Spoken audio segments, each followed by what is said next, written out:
ইনশাল্লাহ নকল হবে না, নকল অনেক আগে চলে গিয়েছে।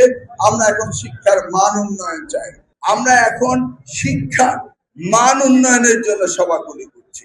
আমরা শিক্ষকদের কি কি সুবিধা অসুবিধা আছে, কি কারণে আমাদের শিক্ষার মান উন্নয়ন বাধাগ্রস্ত হচ্ছে, দেশব্যাপী আমি সকল শিক্ষকের সাথে এবং স্টেক হোল্ডার সকলের সাথে আলোচনা করে শিক্ষায় কি কি সংস্কার অতীব জরুরি সেগুলিকে আইডেন্টিফাই করছি, মূলত নকল নয়। বাট পরীক্ষা, এই পরীক্ষার ইস্যুটাকে সামনে নিয়ে আমি সারা দেশ ভ্রমণ করছি এবং আমি জানার চেষ্টা করছি কি কি পরিবর্তন, কি কি সংস্কার আমাদের করার প্রয়োজন।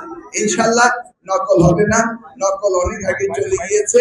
আমরা এখন শিক্ষার মান উন্নয়ন চাই, মানসম্মত শিক্ষা চাই। আমরা চাই বিশ্বায়নের যুগে আমাদের শিক্ষা ব্যবস্থা যেন পৃথিবীময় যে শিক্ষা ব্যবস্থা রয়েছে সেই প্রতিযোগিতায় যেন আমরা টিকে থাকতে পারি, সেই ব্যবস্থা আমরা করতে চাচ্ছি। আপনাদের সহযোগিতা কাম্য করি।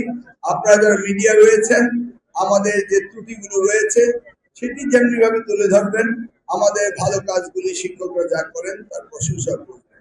এই যে দেখুন, কয়েকদিন আগে 20 তারিখে সারা বাংলাদেশে প্রাইমারি স্কুলে গোল্ড কাপ টুর্নামেন্টটি হলো, 22 লক্ষ শিক্ষার্থী অংশগ্রহণ করেছে। এই যে 29 তারিখে স্টার্ট আপ, তারপরে আপনার সায়েন্স ফেয়ার, ইনোভেশনের উপরে একটি অনুষ্ঠান হতে যাচ্ছে 29 তারিখে।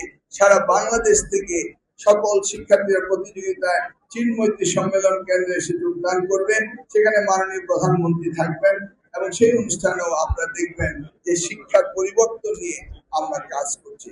আমরা চাই শিক্ষার পরিবর্তন হতে হবে, তাহলে দেশের উন্নয়ন হবে না।